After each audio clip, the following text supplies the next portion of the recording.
drinking o Alcoholic. alcohol. Paano mo siya tinulungan? Napayuhan mo ba siya about that?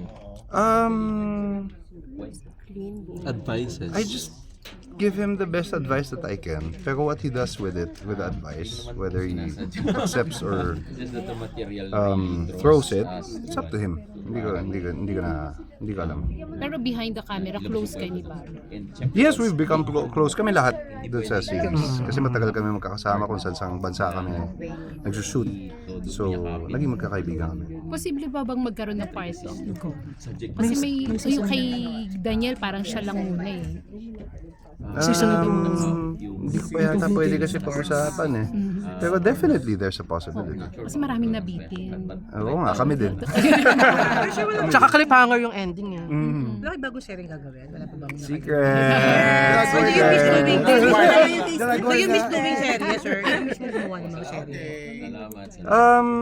Hindi. I just enjoy working with the people like Rain Entertainment, the people from Incognito, the whole team. Na-enjoy ko lahat yun. And wala naman akong quota na hinahabol na I have to do a certain number of projects a year or anything. Wala namang hinahabol na quota na ganun. It's all depende kung if it's meaningful for me and it's spending meaningful time with people na gusto kong kasama. So, Iyan si Harvey, paano mo siya i-describe as an actor? Kasi ang galing niya. ang galing ni Harvey. Sobrang yung commitment niya into getting into the character. And it takes a lot of emotional, what do you call it? Generosity for an actor to open your heart. Hindi siya madali Hindi siya, I mean, maraming nakakahiya na minsan physically lang nahihiya tayo. So as actors, siyempre kailangan masanay ka na physically, that's your instrument, hindi ka mahiya. Pero mas mahirap yung emotionally, naglalabas ka ng totoong hinanakit mo, yung gano'n. And si Harvey at a very young age, he's a very good actor. Nagulat ka ba na ang galing-galing niya na? Kasi nakasama mo siya before sa isang horror movie, di ba bata pa siya? Yung kasama niyo si Iza. So ano, yes. Ito yung second time. Ilawod ba yan? Ilawod, yes. Ilawod. Yung first movie na magkasama kami. Nakita mo yung improvement. Sobrang laki ang improvement. Tsaka sobrang mature niya now as an actor. Parang veterano. Yeah. Can you say na mas magaling siya sa tatay niya? Naka-work na niya. Depende. Hindi ko pa naka-work ang tatay niya. Di ba? Pero nakasamayan mo, Daddy, Oo naman. Pero hindi, depende naman sa role na ibibigay. I mean, how can you compare? Depends on the projects and stuff also. So, pero dito napakagaling talaga ni Harvey. Dahil napakabigat ng character na ginampanan niya dito. So, ang bigat ng storya. Pero nadala niya. So, kung ibang aktor, feeling mo magagampanan? Or siya lang talaga yung perfect for the role? Ngayon wala akong ma-imagine para sa role na yon. Wala akong ma-imagine kundi siya. Tsaka kasi as you go along, kinukulayan mo na yon, nagkakaroon na kumakapal lang yung character as you're working, as you're doing it. Hindi naman siya, it's not an analytical thing. Tapos alam mo yung resulta, hindi ganoon Para siyang sayaw na walang choreography. Mamaya nabubuo na lang pag habang ginagawa mo. So it's the same thing with what we're doing as actors. Nabubuhay na lang siya habang ginagawa mo. Feeling mo dahil komportable siya sa'yo, kaya naibigay niya lahat? I hope so. Tsaka sobrang sarap na katabaho talaga ni Direk Sugo. Kasi hindi kanya walang spoon feeding. Hindi kanya i-babysit.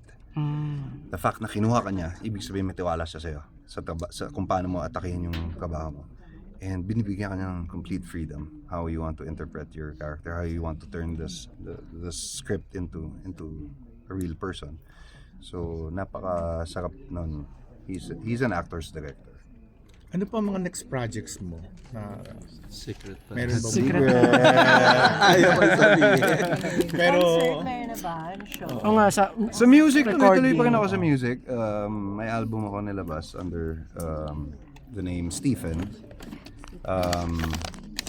Tapos yun, tuloy-tuloy lang ang gigs also out of the country sa mga ibang kababayan natin na malayo dito. so singer ka na talaga, hindi na action star. Hindi ko alam what's ever. I enjoy writing. Singer yan. I enjoy writing music and making music, and I enjoy live performances with my band. Tsaka wala, enjoy lang na nakakabiyahe. Dami natin nakikilala ng mga kababayan natin na hindi ko naman makikilala kung hindi dahil sa Sir, music. concert again here in Manila. May Here- mga plano ba? In Manila, hindi ko pa alam. Pero kadalasan hindi dito. Abroad eh. Namimiss ka na ng mga tita-tita. Ala, mga kamadyong mo. Kamadyong mo. Mga kamadyong mo. Ian Trivia, meron kang role na na tinanggihan mo? Hindi dahil sa role. Kasi ako, I'm willing to do any role. I've tried a gay role, matanda, whatever. Wala akong ano doon.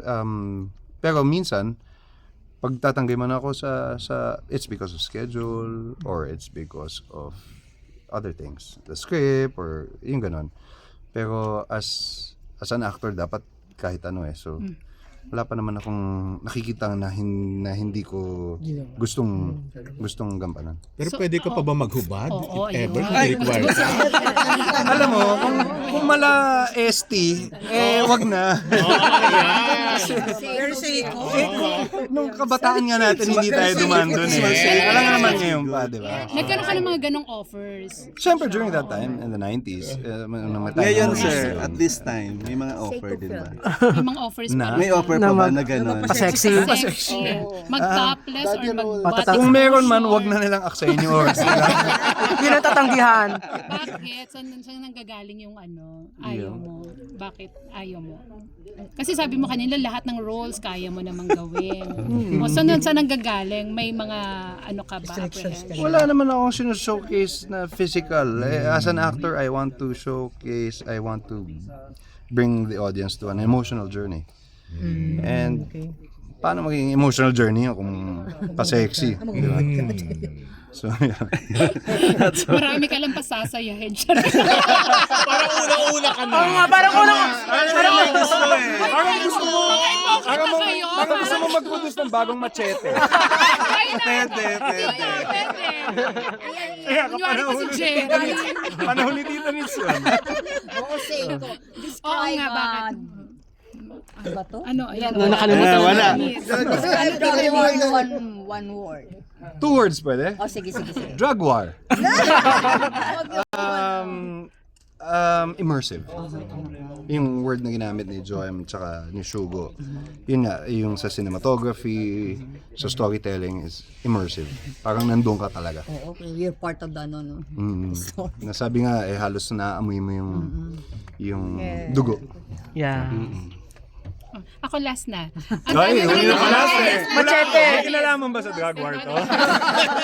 Hindi, last na sa dami ng mga nakasama mo ng leading ladies, sino pa, may dream ka pa? Ikaw. Ay, hindi na ako magdadalaw sa set.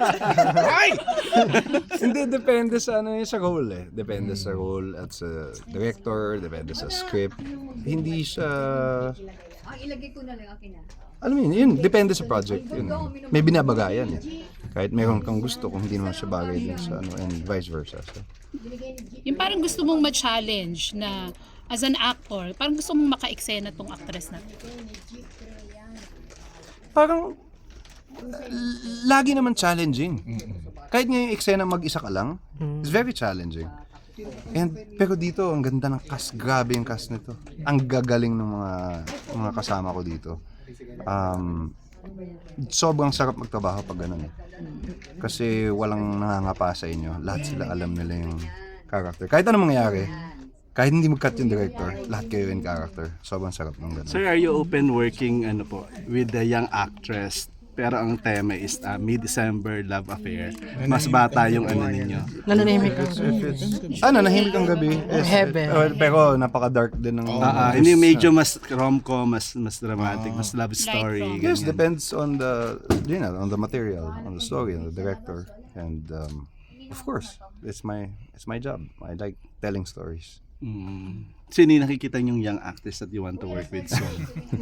Hindi pa. Wala pa akong iniisip. Sinong suggestion mo? Sinong suggestion mo? Pwedeng Catherine or pwedeng sila, di ba? Oo. bata pa. Nakatrabaho ko na yung mga yon. Sobrang sarap. Bel Mariano, mga ganun. Ayan, oo. Sobrang galing din nun. Yan Bel Mariano. Ako since, Sobrang sumo since wala Maraming salamat po wala sa kalabing si Bel. Thank you, sir. Thank you, sir.